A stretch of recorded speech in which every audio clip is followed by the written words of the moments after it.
Dear students, आज आपको चीन की राज्य परिषद के बारे में अर्थात द स्टेट काउंसिल के बारे में बताया जाएगा। चीन का नया संविधान कार्यपालिका और प्रशासन संबंधी अधिकार राज्य परिषद को सौंपता है। संविधान के अनुच्छेद 85 में कहा गया है कि राज्य परिषद केंद्रीय जनवादी सरकार है।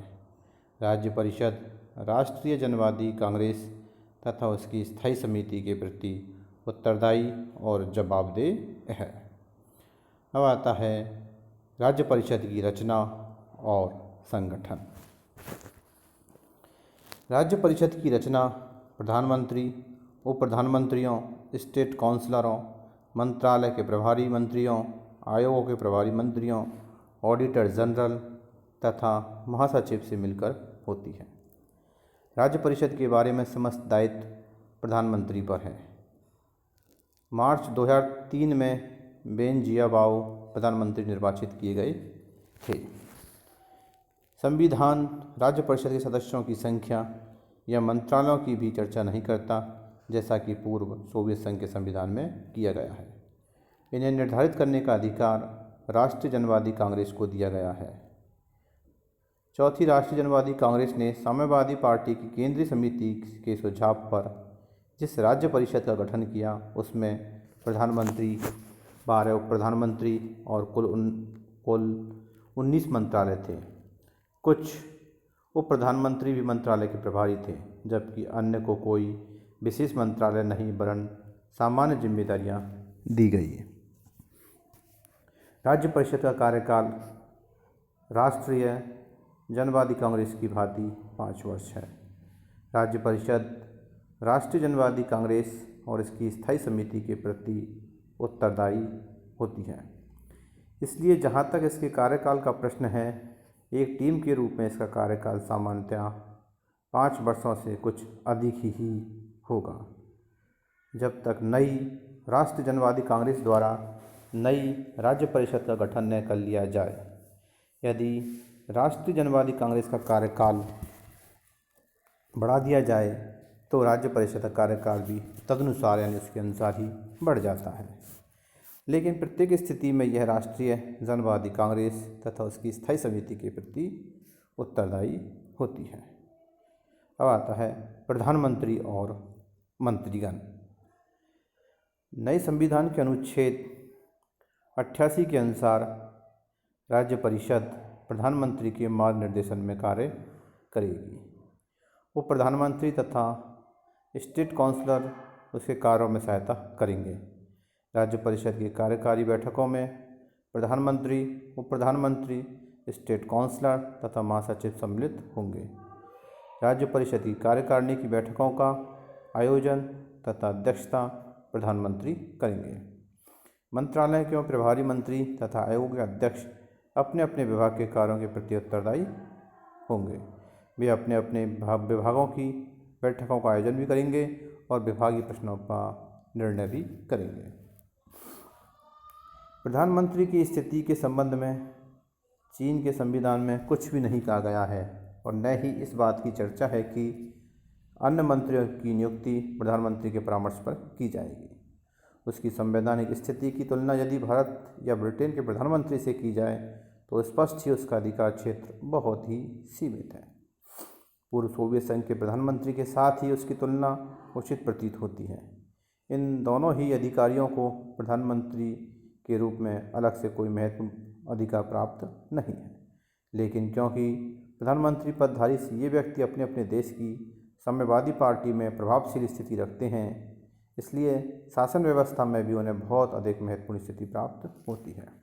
परंतु उसकी शक्तियों का स्रोत प्रधानमंत्री का नहीं अपितु साम्यवादी पार्टी के नेतृत्व में उसे प्राप्त महत्वपूर्ण स्थिति है। उप प्रधानमंत्री के पदों पर भी साम्यवादी पार्टी के महत्वपूर्ण नेता नियुक्त किए जाते हैं। अधिकांश मंत्रीगण भी पार्टी की केंद्रीय समिति के सदस्य होते हैं। अब आता है राज्य परिषद की शक्तियां और कार्य।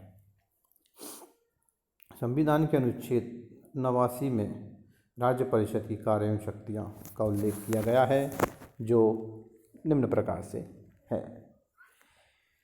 राज्य परिषद की कार्य शक्तियों में सर्वप्रथम आता है कानूनों और आज्ञप्तियों के अनुसार यह विभिन्न विभागों के प्रशासनिक कार्यों को निर्धारित करता है, उनके निर्णयों और आदेशों की घोषणा करता है और उनके कार्य पालन की देखरेख भी करता है। नंबर 2 पर आता है कानून संबंधी विधेयकों को राष्ट्रीय कांग्रेस या उसकी स्थायी समिति के समक्ष प्रस्तुत भी करता है। अगला आता है विभिन्न विभागों के कार्यों में समन्वय भी स्थापित करता है। अगला आता है मंत्रियों अथवा समितियों के अध्यक्षों द्वारा जारी किए गए अनुपयुक्त निर्णयों और आदेशों में संशोधन करता है या उन्हें रद्द कर देता है। अगला आता है स्थानीय समितियों के अनुपयुक्त निर्णयों और आदेशों में संशोधन करता है या उन्हें रद्द भी करता है। अगला है राष्ट्रीय आर्थिक योजनाओं और राष्ट्रीय बजट को लागू भी करता है। विदेशों और घरेलू व्यापार पर नियंत्रण भी रखता है। अगला है सांस्कृतिक, शिक्षा संबंधी और सार्वजनिक स्वास्थ्य के कार्यों का संचालन भी करता है। कौन? राज्य परिषद। राष्ट्रीयता से संबंधित कार्यों का संचालन भी करता है।